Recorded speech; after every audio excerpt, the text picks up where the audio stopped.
Well, hello there. Welcome to my review of episode 1 of Tales from the Darkside. Season 1, episode 1 of Tales from the Darkside. I thought this would be something different to do for once. I actually have the first season right here on DVD. Tales from the Darkside, the first season. So I've been revisiting this lately, so I thought, why not do some reviews of each episode? Not going to be very long because these episodes are about 20, a little bit over 20 minutes long each. But anyway, Tales from the Darkside was originally going to be Creepshow the series, since it was also a Laurel production, much like Creepshow was. But they couldn't get the rights to the name Creepshow, so they changed the name to Tales from the Darkside. George Romero was involved with the series, as well as a lot of the people who were working on Creepshow, actually, some of the writers. I think even John Harrison did the score. I think he did the score from Tales from the Darkside as well, I believe. And he also directed some episodes of the show. Now, the first episode is called Trick or Treat. And the first episode, Trick or Treat, was aired on October 29th in 1983. And it's directed by Bob Balaban. And it stars Barnard Hughes as Gideon Hackles, this miserly old man who's a really a big jerk. He basically he has this tradition every Halloween in this small town. He has these kids come into his haunted house that he's decked out with all these fake ghosts and jump scares and so forth. And he has this tradition where he basically puts all these IOUs that pretty much that the families of these kids are deep in debt because this guy is pretty much he's the only rich guy in this small town. And these people are farmers. This is a farming community, and they're struggling for money. And so sometimes they can't afford costumes or they can't afford food, so they end up piling up all these IOUs for this miserly jackass, Gideon Hackles. And this guy makes Scrooge McDuck look like a humanitarian. That's all I gotta say. And so pretty much what happens is this story takes place on Halloween night. The tradition, the tradition is continues where he tries to scare the crap out of little kids, and because the whole thing is the kids are the only ones that can get the IOUs. So he hides the IOUs somewhere in his house, and he has all these kids from the town come in and dress up, for Halloween, and come into his haunted house and try to find the IOUs. And of course, he pumps them up. As will it be you who will save your family? And and it's just really a total dick face. And so yeah, I mean, there's a few other performers. You have I.M. Hobson plays Mr. Bindle. Max Wright plays Mr. Bindle and Bundle. Joe Ponzacchi plays Atticus Kimball. Noel Johnson plays Billy, who's the son of Joe Ponzacchi. Atticus is his dad.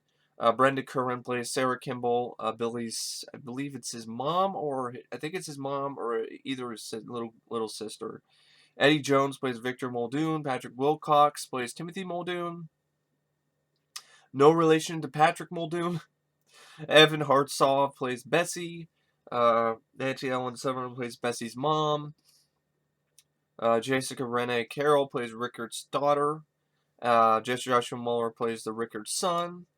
And then you have Frances Cheney plays a witch. Bill McNulty plays a pirate.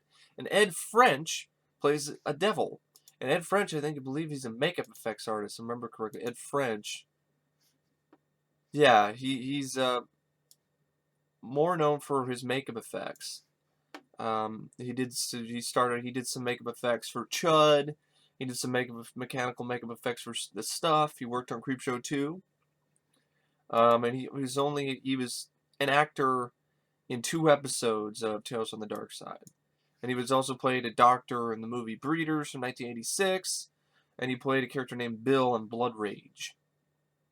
So, yeah, Ed French is pretty much known for his makeup effects. Now, as he actually did a lot of makeup effects for Tales from the Darkside. Now, here's a little bit of a longer synopsis of the plot. Gideon Hackles is a miser. He's the wealthiest person in the valley. He's a cruel old man whose favorite season of the year is Halloween. He's been lending money to the inhabitants of the valley for 67 years since he earned his first penny when he was much younger. He always wanted to collect money, but never spend it. For example, he even makes his guests pay for the coffees. He shows them all the IOUs he's been collecting through the years. Hackles loves Halloween so much that he offers an opportunity to get rid of their debts to those indebted to him who have young children. Every year, children could go trick-or-treating to his home, enter it, and look for the old IOUs of their parents. If a child is so courageous as to get the IOU, the father of the child would be released from their dues as soon as they destroy the papers.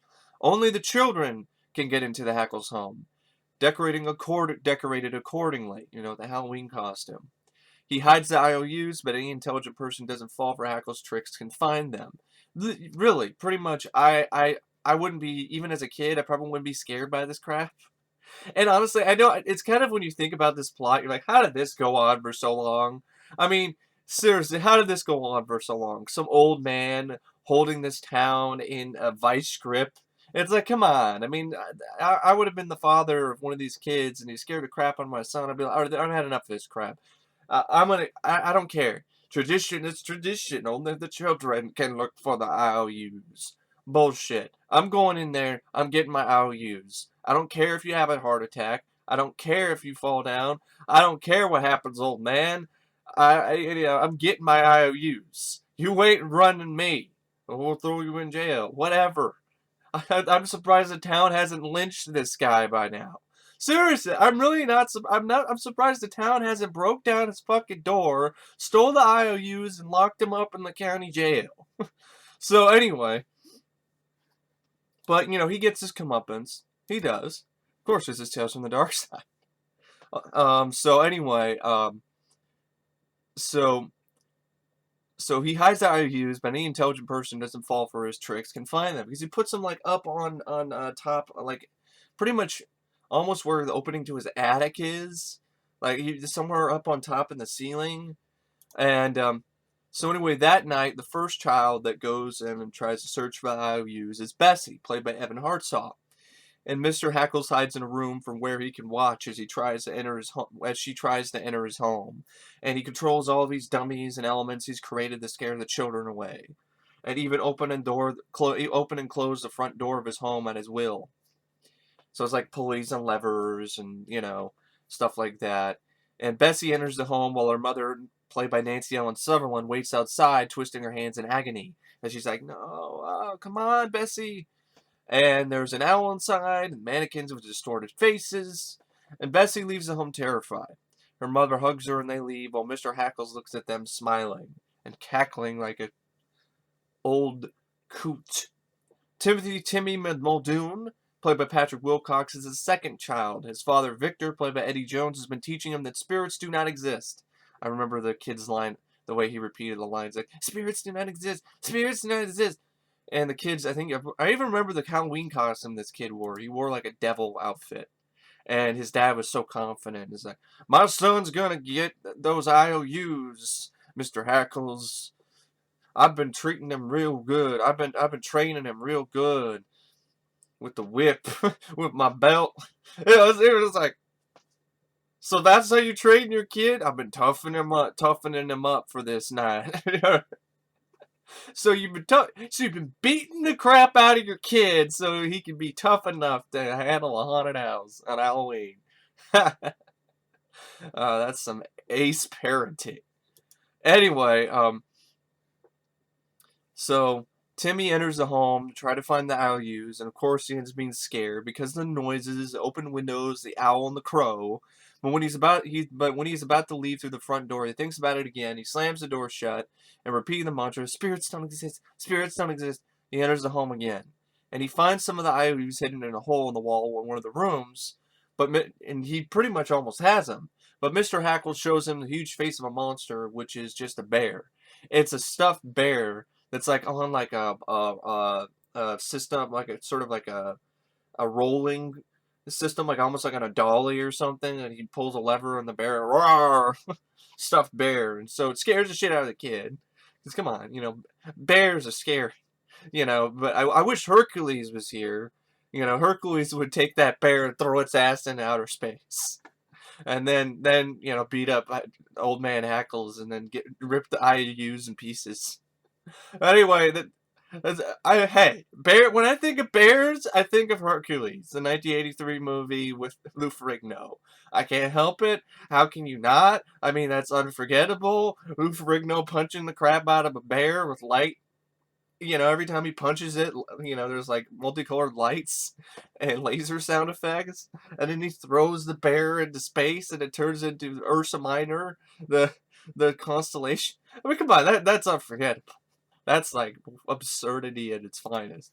Anyway, so what happens is he gets scared by the bear because Hercules isn't there to throw it into space, and Timmy can't resist it anymore, and he ends up leaving in panic.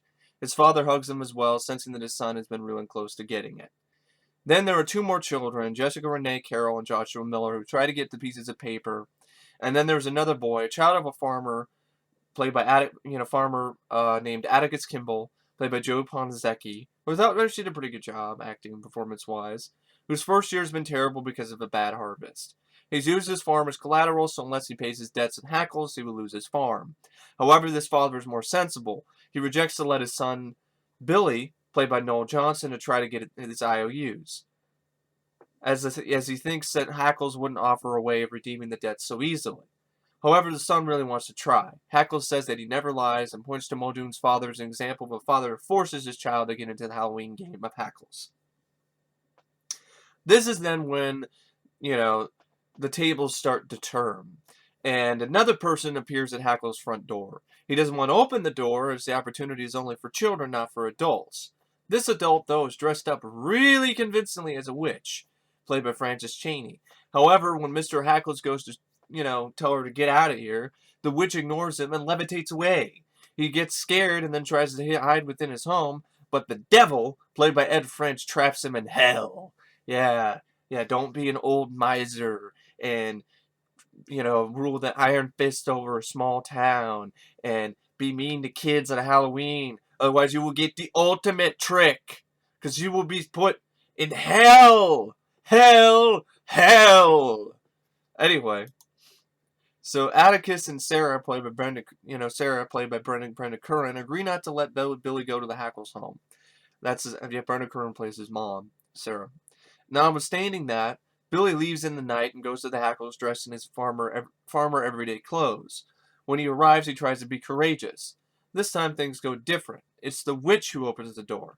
Billy doesn't even have to enter the house. The witch then levitates again, and many IOUs and wads of monies and coins and jewels are traveling by the air with her. And as she leaves and with the full moon in the background, she throws sackles full of money into Billy's hands. And then that's the end of the episode. That's the end of Tales from the Darkside, episode 1, Trick or Treat. I even like the way that the witch lady, she was like, trick or treat. Trick or treat. That's pretty much how it sounded. She says that's pretty much how she came up at the door with her first meeting with Hackles, and it was actually pretty sufficiently creepy for a show that was put on TV. I mean, this show actually was a precursor to Tales from the Crypt, and but of course it's not necessarily gory. But, there's still a lot of, creepy moments in this. And for a first episode, that's a really good first episode. I've always liked Trick or Treat. The first episode of Tales from the Darkside, season 1, episode 1, directed by Bob Balaban.